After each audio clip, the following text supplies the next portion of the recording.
What's up, everybody? This is Jose from Southern Life. On today's video, 5 things that I did not like about SeaWorld in Orlando. I'm going to show you guys a clip of what we did there, and then we'll talk about what I thought, what I didn't like. 5 things I didn't like about SeaWorld Orlando. You guys ready? Let's do it.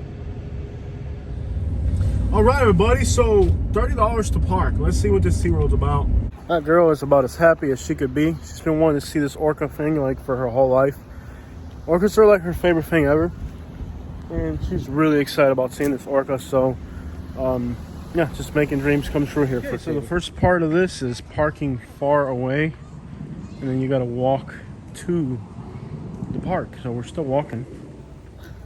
By the way, the creepy thing is that we're the only people here that don't have kids. We're not. No, we are. There's a lot of people here. I mean, if we haven't got it yet, I'm pretty sure we'll get it this time. Yeah, a lot of people here. So now we're in line. It feels like the dumbest thing I've ever done, especially right now. I don't think even that makes a difference. It just doesn't.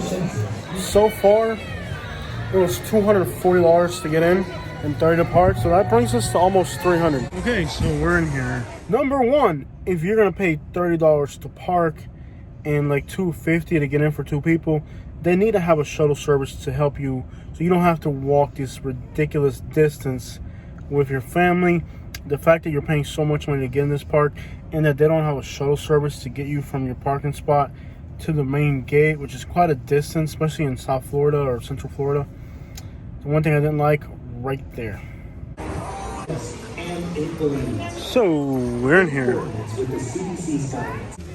Can you pay a price for a smile on a child's face? No, like I'll be like excited. I can be like, So there's a dolphin of some sort. There's dolphins in here, and I don't know, dolphin things. I mean, like being from Southwest Florida, I see dolphins like on a daily basis, so we'll probably keep them. Number 2 is these are animals in captivity. Many of these animals are rescued, and because they're used to being around humans, they can no longer be returned to the wild. There's not much you can do about that, but when you're in this park, you obviously feel bad about them. I don't think the people that are doing this are evil people. I've had people in the comments on the other video say, oh, they're animals in captivities, you know, release the whales. Like, you can't release them. They won't make it. They'll die. They're used to humans. They're pretty much domestic animals at this point, or they depend on humans. They've learned to depend on humans. So yes, that sucks, and there's not much you can do about it. The good thing is that the park does do a lot of rescues, and, well, you can only do so much. And at this point, yes, they're in captivity, and no, they will not ever be able to go back in the wild because they wouldn't make it. Pretty sad. That's number 2. Well, that's what Katie came here for. It's like a giant tower with a flag right there. Big lake. This is definitely the most expensive walk I've ever taken. You can ride a flamingo. Yeah, buddy. Number 3, people smoking. And I think at a kids park, I think they need to ban smoking. I think I had a real hard time with my breathing and my asthma because there's so many people smoking in there. I think it's a kids park for the most part, mostly people with their parents and kids. And I mean, it's a place for kids. I really didn't like people smoking in there. I think they need to ban that because, again, it just made it a really, really unpleasant experience for those who are with their parents and they're elderly or their kids and they're very young. I don't think it's the right place for it, and I think they need to ban smoking in there, and I personally didn't like that. Number 3, smoking. Alright. Like, they're just looking around horrified, like they've never, like, you ever once you see somebody, like, you can tell, like, they've never been to civilization their whole life. They're just like, what's going on here? I got the had that real quick. They got get shorts, too, man. Number 4, the cost. You pay, like, $300 for this. I think that's a lot of money. Now you got a lot of staff, you got a lot of, you know, just land, a lot of equipment, but I do think that the cost is really a lot of money, and I think it keeps a lot of people from going there. I think the cost and the fact that they're not straightforward about the cost, you know, for example, on the website it said one price. We ended up paying like $40 more than that, and then you got to pay $30 to park, and that water bottle is like $4. I think the price and the fact that they're not straightforward about the price, I really did not like that. So number 4, I thought it was kind of expensive. Really expensive. Okay, I'm pretty sure if you don't have kids, you shouldn't be going to this part of the park. I got a few. So I don't know what Katie's doing. You identify as a child. What happens if it starts to rain? Does everybody just run for cover? Where is it? Pretty sure if you don't have kids, you shouldn't even be in here. This is kind of weird.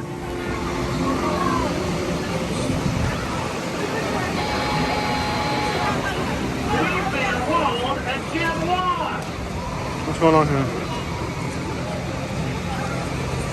Way more. I need to get me one of these disability cards, man. Them things are awesome. Here I am without one. Walking? I'm not going to walk. I need a disability card. That's the way to do it right there, man. You got issues, man. Yes. So basically, this is where people who have kids and have accomplished something in life come. Any adults you see here like us, there's something wrong with them. Number 5, the last thing I didn't like about SeaWorld Orlando. I'm sure we're gonna get a copyright strike for the background music.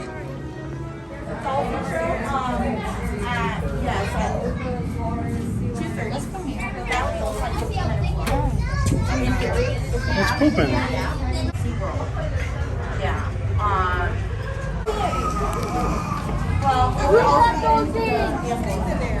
The unbearable background music everywhere you go. There's like 3 or 4 tunes that were played repetitively, loud. Sometimes you just want to talk. When you stop and you sit down, you're tired because there's a lot of walking, a lot of heat.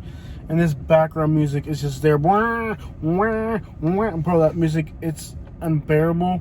And I think they need to bring some engineers in there and figure out something that's not as persistent, not as constant, or maybe not everywhere in the park. If you're taking videos for Facebook, for YouTube, anything like that, I'm sure that gives you a copyright strike. And on top of that, it's just annoying. We're trying to eat somewhere. We finally found somewhere to sit down, and there's like a speaker over us blasting this annoying music. It was really overwhelming. The music loud, the heat, the walking. It was just overwhelming, and I think they really need to like tweak that a little bit. It's kind of way over the top. Hey! All right. So go in. There's people that run. All right, guys. So we're in the soak zone, and it's most likely. All right. Guess what's in the water? They're ready to go.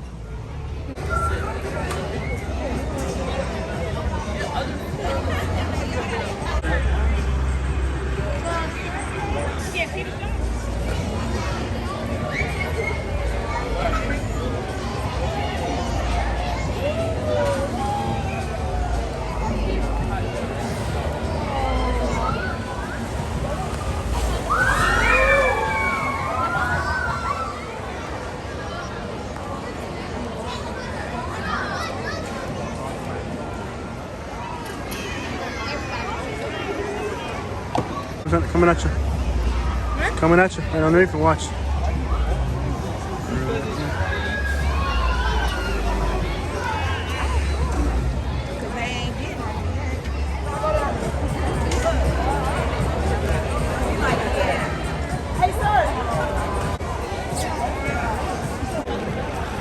There it is. Those are 5 things I did not like about SeaWorld.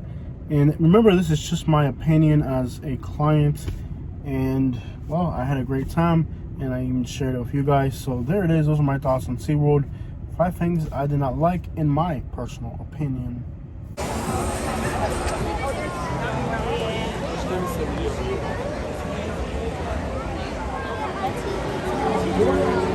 like the first 30 minutes, this video is about Artemis.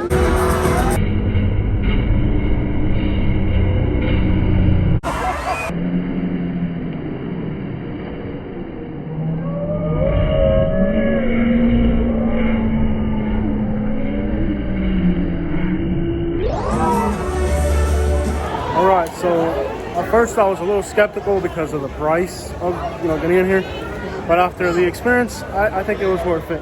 I was very skeptical considering how much we spent. I think it was probably like $300 for 2 people easily.